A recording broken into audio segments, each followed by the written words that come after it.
I'm Alex. I'm Natalie, and we are Radio Free America. Hello, everyone. Welcome to our newest episode. And today we have an amazing guest. Her name is Heidi Cuda, and she is an Emmy Award-winning investigative journalist, best-selling author, and filmmaker. She is the founder of Bette Dangerous, a leading investigative Substack read in over 90 countries, and the creator and host of Radicalized, Truth Survives, a podcast focused on disinformation. Her work has appeared in Los Angeles Times, Los Angeles Magazine, Byline Times, and international media. So Heidi, literally a couple hours ago, Donald Trump and American forces bombed Venezuela. What does news like that do to you? Does it surprise you? Does it do anything emotionally to you? Well, thank you so much for having me on your show. And yes, there's always some what I call clickbait fascism that happens every single day. If you go back to 2017 and you recall that Donald Trump told his staff at the very beginning of the first administration to treat every day like the beginning of a new reality show, a new TV show, a new narrative where he vanquishes an enemy. So none of this is surprising. And actually, it's a really important question to ask, am I surprised or how I feel about it? Because I find if I am not surprised by any of it, then I can work much more focused, because every day is designed to derail us, demoralize us, put us into despair. And when you find the so-called peace president, always bombing, always vanquishing, there's been, three that Nigeria, I think might have been Christmas Day or thereabouts. And of course, what he is doing and what he has been doing is committing war crimes. He needs to be with his friend Duterte, who is awaiting trial at The Hague, the former president of the Philippines. Duterte is waiting for trial at The Hague for his crimes against humanity. He went on a killing rampage in his so-called war on drugs, which, by the way, Donald Trump congratulated him for, much the same as Trump has been doing in these illegal boat murders where we don't see any due process. We don't know who's really being attacked. And in fact, the evidence is showing that these are not these narco traffickers who Trump says, they are. And in fact, even if they were, we don't have any evidence of that. And they have a burden to prove it. And bottom line is these are war crimes. So I'm never surprised. It always kind of takes a moment where you kind of have to catch your breath. And wherever these events are occurring in the world, what we see is not so much war. What we see is bombs and drones and terror attacks for social media, for the despair value, for the fear, to demoralize people, to control a population. And I think that today is another day where we all woke up to what I call clickbait fascism. Wow. I love that term. Clickbait fascism. I love it. Mm-hmm. Totally. Yeah. This is a big issue in Czech Republic for me to explain to Czech people. Could you, in a simple way, kind of give us a glimpse of what went wrong with American legacy media and why it can't be trusted, and how long has that process been going on? Because that's something Czech people didn't believe me for a long time. Now they kind of see it in Czech media as well. So, yeah. Great question. What happened? So, my background, as you guys know, I worked for a local Fox affiliate on and off for 15 years, for the better part of 15 years. And so I kind of saw how Rupert Murdoch and newsrooms functioned from the inside. And it might surprise people to know that most newsrooms are all the same. Somewhere at the top of the food chain, you have a guy looking at the right side of the ledger, seeing what is making money. So it's always designed to, be able to attract as many eyes as possible in the targeted demographics. And if it doesn't, even if it's important, it usually is then replaced with a story that might get more eyeballs. It isn't always like that. And so what we I'll just fast forward today and then I'll work my way back. What we are seeing right now is what I call the merger of Fox News, CBS, Rumble, and RT. So we are seeing the merger of the worst possible scenario for the population. And what that basically means is that instead of giving people the information that they need to make informed decisions, we are in probably the biggest experiment on mind control and population control than we've ever seen. And I would definitely include Elon Musk's Twitter in that, because Twitter, as I wrote in 2022, was going to become a Russian propaganda outlet under the guise of a social media platform. And that's exactly what we've seen happen. And what we see with these mergers, again, is these billionaires who own these media companies, they bet on fascism a long time ago. They bet on authoritarianism a long time ago. There are many reasons for that, and we can talk about some of them. But unfortunately, if you have been watching Fox News in America for many years, you probably have had your mind hacked to the right, and you could have been a perfectly decent American. You could have been somebody who voted for Clinton or Obama, but they started in on the outrage farming. And if you're their target audience, if you're an older white male, you suddenly have all these reasons to be very angry about immigrant mobs. And so that's one facet of it. And of course, you combine what we've seen with CBS, and you combine what we're seeing with the Rumbles, which never stopped putting out RT, even as RT, Russia Today, the state operated, state TV that is linked directly to Russian military intelligence. Even as that was banned in parts of the West, it was never banned on Peter Thiel and J.D. Vance's Rumble, so people could still stream it in the millions. But just to go back further, when I was in journalism school, it was the mid-'80s, and I remember as I was graduating, I was at UC Berkeley, and I was able to, be educated by some of the best journalists, really serious newsmen, New Yorker profile writers. Like, I had access to really, an incredible talent pool.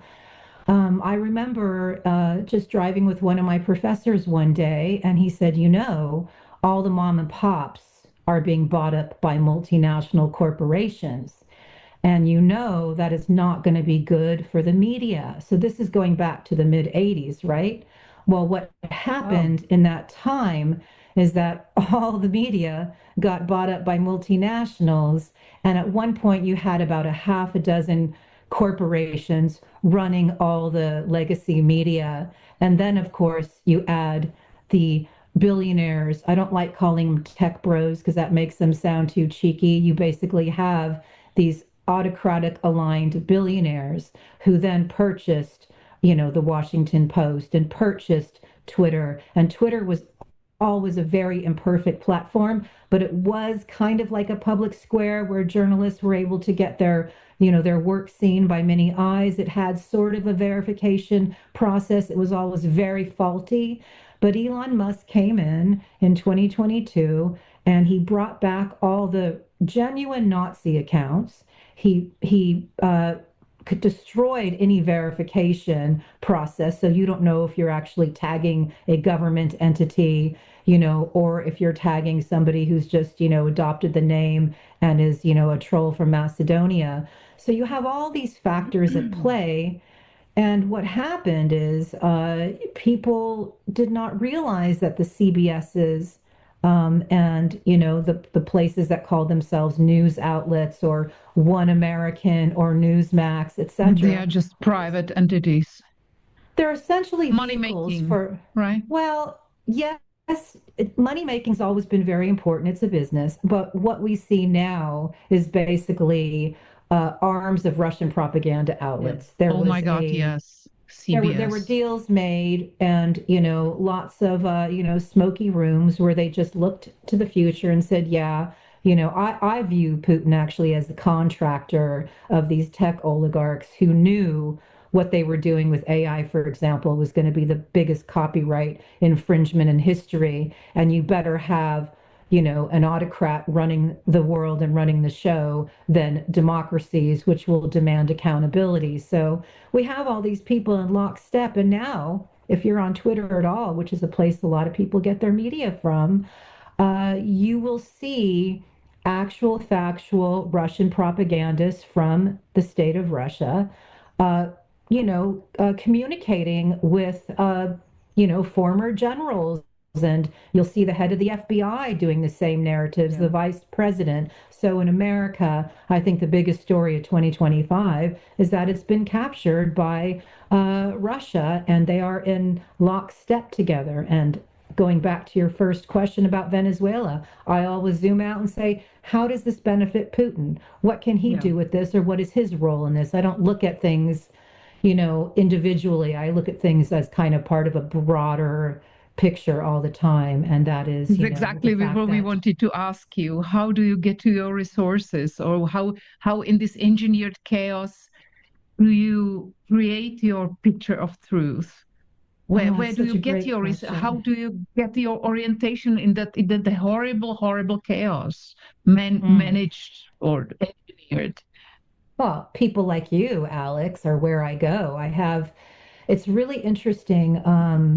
It's an honor actually being asked to be the first person you put on this show, because as a woman in this business, we are often overshadowed by the men who do this work. And that's never been too much of a problem for me, because I felt like I could be more effective under the radar. Like, they'll look at me as the dumb blonde and then be surprised I'm still there 5 years later.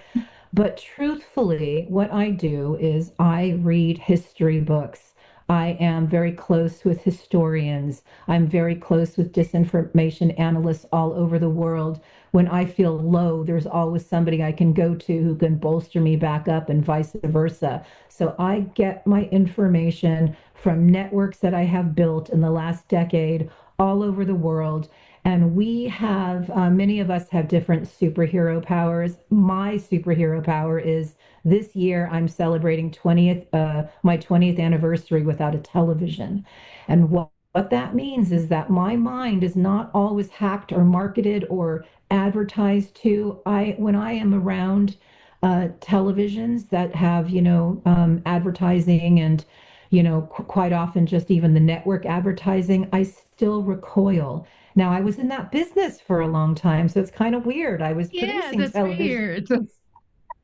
I was producing television news without a television, but it was like, I wasn't the only one. I wasn't the only investigative reporter for the local, Fox affiliate. And then I also went on to Al Jazeera and other places. I wasn't the only one without a television. We knew, we knew how dangerous that these tools could be. And, but I do want to say, for many, many years, I was able to do a lot of really good and important work. And then one day I couldn't, and I got out, and I walked out of the newsroom in 2013, and I never walked back in. I did a stint at Al Jazeera America, which was really important and fascinating. But I just knew what was happening. People were not getting their news that could serve them best from television. So I'd always been a print girl. That had always been part of my story. So I just went back to doing, primarily print. Heidi, this is almost all my questions are gone. So yeah, good. I was thinking about that as well. Good. What do I ask now? More time for your audience to go out and have some fun. What a professional. Okay, so I'll ask this personal question. I've really dug into this whole geopolitical situation for the last year. This excessively, and I went through stages of shock, and it's just so difficult kind of to carry the information, even if you don't have all of it, and it gets worse the more you know. What would you recommend people, or what would you, because this awaits everybody, I think. Yeah. Those who are, and it goes slowly. Figure it out. Yeah. There's a huge psychological process pinned to it. How did you deal with it? Oh my gosh, thank you for that question. I was going to say something flippant, the Trotsky quote of war. You might not be interested in war, but war is interested in you. This is a global fight for the mind of everybody. These billionaires in lockstep with the oligarchs know climate change is real, know what they're doing with AI is, illegal on a million different levels. And so they looked at the future and decided that, they would create their sort of new feudalism. We'd all be kind of, scraping by as they're in their bunkers being protected. And so that is a daunting thing. And when I was asked, a year and a half ago, at Byline Festival, what would it mean if Trump was reelected? I said 1,000 years of darkness, and I meant that because I knew nothing good would come of it. Now we do know autocrats fall. We'll talk about that, I'm sure. But as far as how I deal with it, it has been a gnarly decade. It has been a decade where, as a member of the media, you don't normally talk about your personal feelings about politics. You report on these stories. But in 2016, I found that I was a woman with a lot of experience as an investigative reporter, unshackled by a corporation. So I could press send on my first anti-Trump blog and warn people about this person. And I did on September 17th of 2016. So it's going on a decade in this fight. And I went from sort of being a media darling in Los Angeles, where I was working, to crickets. Nobody wanted to weigh in on Trump, but I'd investigated him over the years. I'd known him to be a con man. I knew that he didn't pay people. I'd interviewed victims of the various pyramid schemes that he'd been related to. So, I felt a duty to warn, but I also did not want this person who owned beauty pageants, to be in charge. Anybody who rates women on a scale of 0 to 10 using the vocabulary of misogyny was just a non-starter for me. And that's where it began for me. And because I had a media presence, unfortunately, what that ultimately meant was that I was on the radar of people who did not want truth to rise to the top pretty quickly. So I have endured what appears to be a Project Veritas hit on my life that occurred in 2018 when I was almost nothing about Project Veritas in Czech Republic. This is such a strange concept.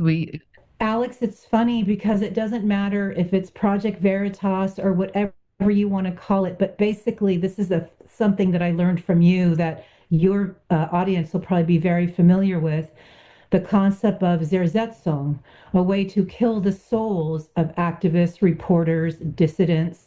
And it doesn't matter if in the case of my experience in 2018, I was working on a political campaign to get rid of Dana Rohrabacher. And those in the Czech Republic may know Dana Rohrabacher was a congressman who was known as Russia's favorite congressman. Yeah, because he Putin's always seemed to do they things call him, yeah.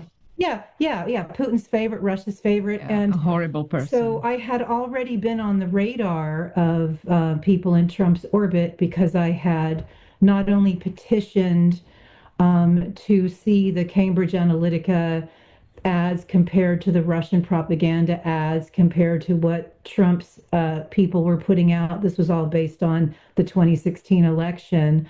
And that was signed by people globally. But then when I took on this campaign, working with a candidate who was a really smart guy who'd been a director with the FBI, and he was a super lawyer, and he really had a good chance of winning this election. He was also Muslim American. And when I got on the radar of these people, they decided to target my life, both online and offline. And it resulted in a very, very traumatic period, but it also taught me what really matters. And what really matters really are where you are as a person, to make sure that even in this fight, you realize that every day is a gift and you practice that self-care that you need to practice. And sometimes that's just a walk or a meditation. Having allies in the fight, meeting people like Alex, meeting people like my friend Dietmar Pichler in Vienna, my friend Monique in Italy, all the guys that I work with as part of my team in the disinformation space. And every single, week or month, adding somebody new and key to the fold. When you have allies in this fight and you do it as a team, you never feel very alone. And it was very, very important that's kind of what I started assembling in 2018 was allies. And I did it by interviewing the people that I thought were the most important people to know. And then ultimately, I would do an interview with the director of a film called Active Measures, which really, that film in particular, helped get me through 2018. And your viewers will appreciate it because it shows what happened in countries like Georgia. It shows that America was not unique in any of this. It shows what happened in Estonia, all these target nations of Russian active measures. So when you see how this thing works and you start making allies in the fight, it becomes much easier to deal with the ongoing attacks. And one of the things that I have faced throughout this fight are the kind of the cyber militias on Twitter. And This is what I sometimes they wanted move to ask you. offline. How Yeah, does it yeah, look go like ahead. when these people are targeting you, when they decide someone's gonna pay for this, right? Well, And yeah, they someone's are paying for really it. Yeah, professionals yeah, or people who are yeah, organizing, destroying someone's social life or someone's yeah, online yeah, life. How does it go?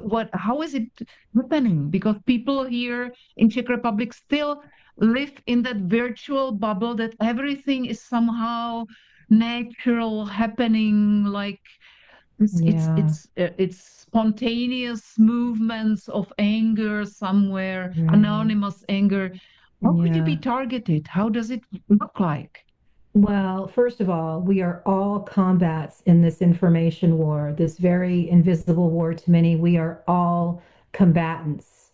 And any of the nations targeted by Russia, who is backed up obviously by China, but any of the nations that are targeted by Russia, they tend to have democracy still. They tend to still have rule of law. They tend to still have human rights. They tend to still have human dignity and healthcare, etc. So there's a lot at stake when you become a target nation. And I believe that the whole world is being blanketed and targeted with this stuff. So people have to get out of their bubble. It may not be comfortable, but eventually everybody will have to realize it, some maybe quicker than others.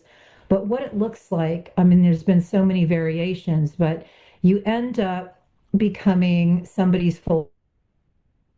I host a show called Radicalized Truth Survives, and we always joke that we're jobs creators, because there's a full-time cabal that hangs out on Twitter many hours a day, and their whole goal is just to disparage us, make sure that anybody who wants to support us or the allies that we have, anybody who comes on our show, all finds out that we're actually, they find everything they can to run malinformation campaigns. So if one of my podcast partners said something mean on Twitter to one of these people, well, that's screenshotted and used against us, et cetera, et cetera.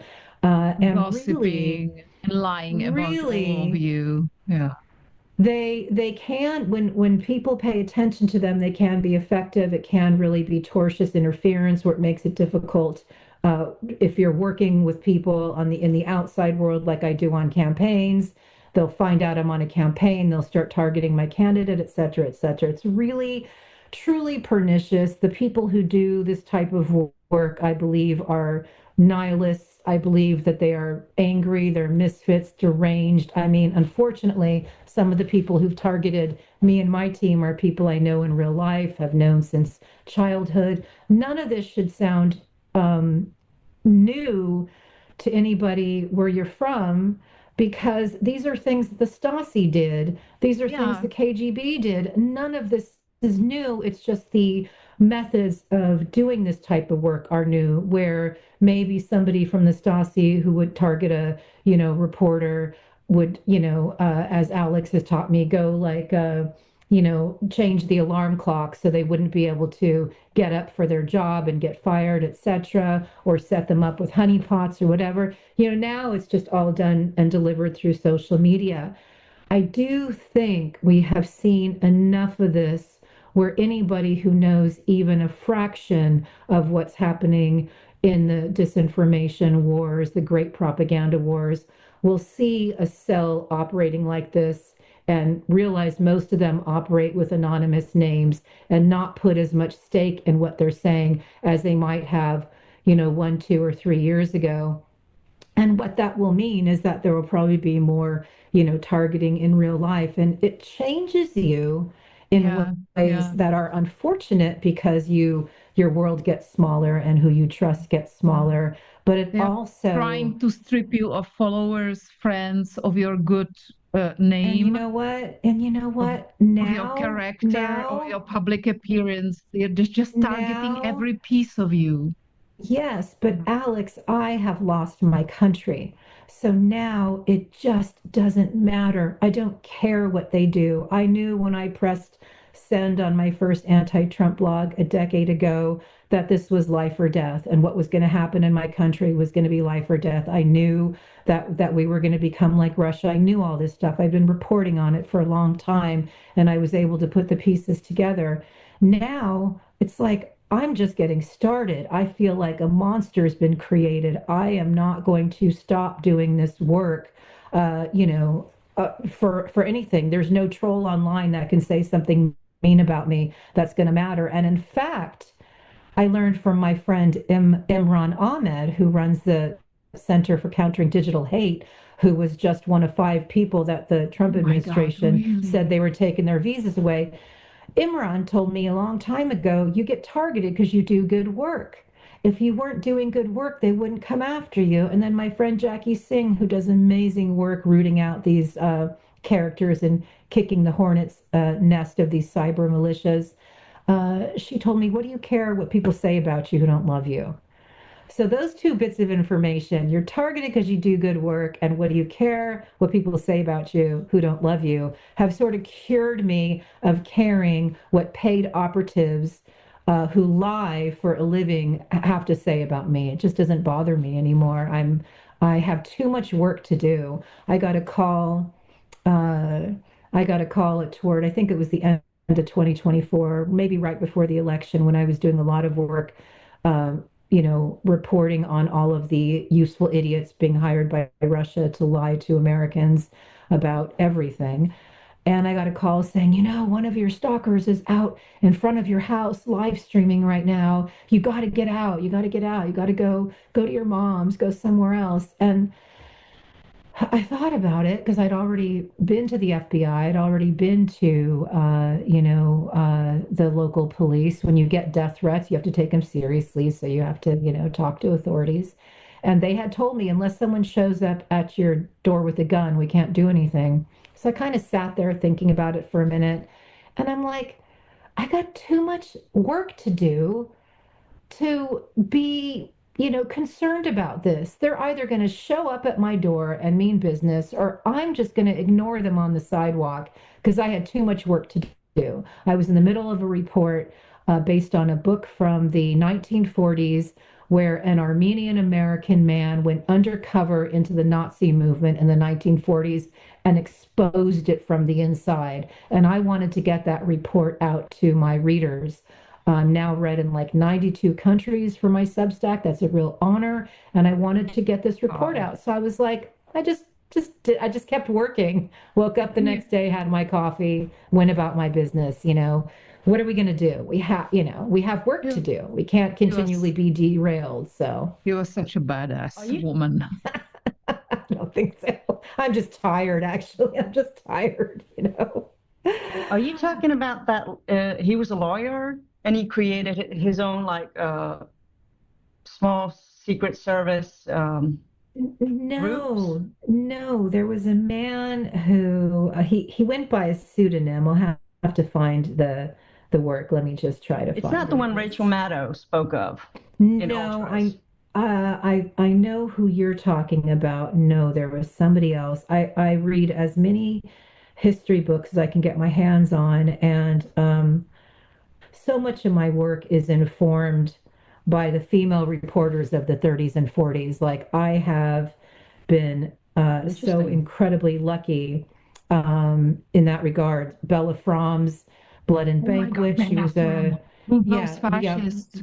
yeah, no, one of the best things I've done. And now I'm interviewing a Ukrainian historian, and every single week I've done this whole series with her. I'm putting out another amazing story. So I'm actually informed by all these incredible women reporters who reported on the Nazi regime in the 30s and 40s, people like Dorothy Thompson. One of my most read pieces was Who Goes Nazi, which was something she wrote in Oh, that was Harper's, Dorothy you Thompson. know, Sorry. back in like 41 or 42, and it describes J.D. Vance to a T. No, this is interesting. I called the report That Curious Feeling of Unreality Undercover in Nazi America, 1938, 1943. I've still only done like the first 100 pages. I have to keep going back to it, but it was so interesting. The reporter wrote under the name John Roy Carlson. He has a Armenian name that's different, but that was the name that he used in 1943. And he said, I was about to witness Star-Spangled Murder with American democracy as the corpse, because that's how serious the fascist movement was in America at that time.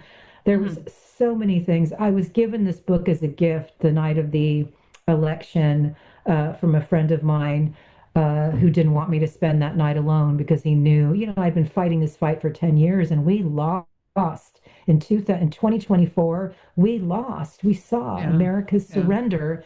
And it's so frustrating because you guys know this. You guys know this. You guys are aware of this. You know that America was just another target country of Russian hybrid warfare. So you We've could seen see it long before from a distance, and it was so obvious, but there was nothing we could do. We just screamed in the void. Well, I mean, it all matters. The work matters. When I first started it, I was like, if I can just make one person listen, I will. And it's like, and then you build that one person to thousands who read your work. So it all does matter.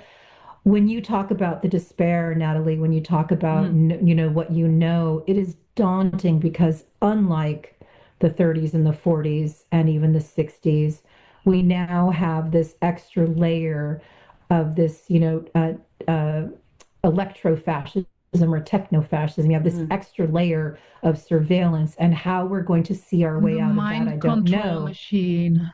Yeah, but we have the power, and this goes back to something very important that I hoped we would be able to talk about.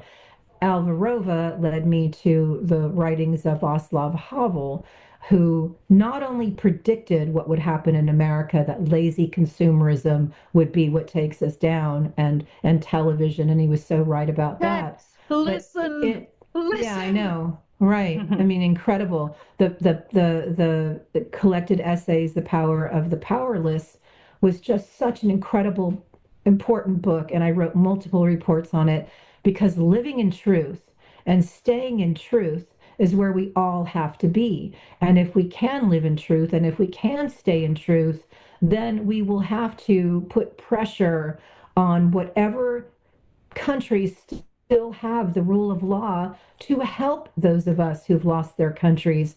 The people that are taking over these countries are part of an international, a transnational crime syndicate. They are criminals. Some of them are at The Hague as we speak right now. We need Putin and we need Trump to be at The Hague as well. They have to be. They are already, you know, Putin has already been, charged with war crimes. Trump's war crimes mirror Duterte's, who happens to be at The Hague.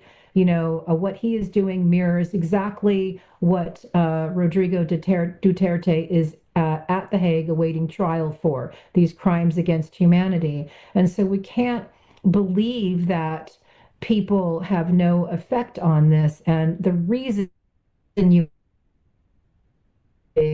by the Russian propagandists and the MAGA propagandists against the EU and against Europe is because you still have human rights, you still have dignity, you still have rule of law. In many of these countries, you still have an educated populace, and you still have the opportunity to protect your internet borders. Shield us. This is why they are to shield people. In America, we knew we had the ability to do something about it, and we did nothing. We knew what was happening, and we did nothing. We did nothing to protect our internet borders. And so people Our minds were accessed by autocratic nations everywhere who had a free range. They just could completely target the minds of citizens who had no inoculation against this stuff. It's heartbreaking to me to think that your country, which gave the world such hope with the Velvet Revolution and people like Havel, could actually be duped again. But unless you have protection against, information warfare and inoculation against it, no matter how smart you are, no matter what kind of history you had, exactly. everybody's at risk. Everyone, and we've been like you. We've been duped for the second time with the combination of Russian propaganda and the Silicon Valley machine, hand in hand. Yeah, that's exactly right. That is exactly right. And I believe that was baked in from the very beginning. I believe, and I'm sure that many reporters who have, been pondering this too would come to the same conclusion that decades ago at the birth of AI, or knowing where AI would lead, they knew that there would be this lawlessness. Well, you can't have that in democratic nations. You can't just take everyone's information and privacy in a rule of law country. And we all know that. They talk about removing regulations. Well, where better to, remove regulations than in countries that never had any freedom? So in Russia, where, obviously you guys see all the chatter on Twitter about the EU and it's against free speech, whatever. Mega. They call it mega, make Europe great again. So they don't even make any secret of it. They already declared this war to us. I know. It's heartbreaking because we are all being targeted by countries that have no freedom. Our freedoms were exploited by countries that have no freedom. I don't think I ever will. How does the mentality or the mind of such a person work? Why would you want to be so evil, beyond imagination? Like, I get the facts and what they're doing, but is there a way to understand how they function? To literally decide the future of the world, Super great question. Multiple answers. Jim Stewartson, my podcast partner, has the simplest one.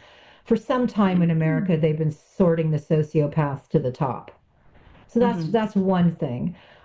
What somebody like Putin will have in common with somebody like Orban, in common with somebody like Trump, is they are all criminals. And what do criminals want? Well, probably stay out of prison. So if you are a criminal, then what you're going to do is everything in your power to stay out of prison. So what did Trump do when he came to power? Was through his proxies on the Supreme Court, made it impossible to prosecute a sitting president, right? So what did Putin do when he first came to power? He made it impossible to prosecute a sitting president. What did Orban do? He made sure he locked up the media. You had to donate, if you were in the media business, you had to donate it to the government because he could not have a free and fair press. So many of these guys, I believe that they close their eyes at night, they see Gaddafi, they see the Gaddafi ending that's looming for them. So I think all of them are very aware that they are criminals. Trump, who did nothing to protect Babish, people. Same story, our oligarch Babish. Otherwise, I'm sorry. So we have the same at home. I'm sorry. No, I'm sorry. No, you're not interrupting. It is, there are places to look, though, for hope. And I always go back to Little Moldova. Little Moldova had an oligarch also named Elon who had way too much power and was trying to influence elections. And instead of buckling, they charged him with fraud. They convicted him, doubling his sentence from 7.5 years to 15 years. And he now has to live in Moscow. So there are countries that understand this. Estonia, just a couple of weeks ago, convicted for 3 of their politicians for high treason, sentencing one of them to 14 years behind bars. And what did they convict them for? Because they were doing Russia's work in Estonia. And they knew that not only would this be a national security risk, but that it could destroy their democracy. So there are countries throughout the world that understand what's going on. And I always tell people now, if you really want to understand what's going on, interview a Ukrainian. And that is why I've been interviewing a Ukrainian historian. I'm learning not only so much about Ukraine's, history and the history of the Soviet Union, which, according to her, Tetiana Boryak, the Ukrainian historian, even the name the Soviet Union was a lie. And in fact, she says it was the greatest lie of the 20th century. There was no union. Nobody wanted to be a part of that. They were occupiers pretending to be a democracy. And oh my God, how I knew that I'm still on the radar of the cyber militias is I wrote about how this Soviet Union name, even the name itself, should have been a Russian state. It shouldn't have been union. And immediately I got targeted by a cabal of whataboutisms. Whataboutism? What about the UK? The UK was a lie too. I wasn't writing about the United Kingdom's history. I was writing about the fact that my country had been taken over by Russia and that the Soviet Union was always a lie. Yeah, that triggers them so much. Right. What an ending. Yeah. Yeah. Heidi, that was awesome. One thing that I didn't say that I'm going to say real fast is that I knew that it was over in my newsroom when the reports and the investigations that I would do to help consumers would get bumped down into the C block, and they were starting to lead always with the live report behind the scenes at American Idol. When they were leading with the entertainment person as opposed to what would be helpful to people to not get harmed or injured or scammed, I thought, wow, this is over. And that happened in the mid 2000s. So we've had 20 years of this saturated propaganda drip. And, I just encourage people to find news sources that they trust and find allies they trust, because the multinationals are not your friends and the billionaires are not your friends. Yeah. Time to say thank you. It was, Thanks, as I said, that was mind-blowing. Oh, that's really thank sweet you. of you. No, women Thank you in very the much. fight are very important. Thanks, guys.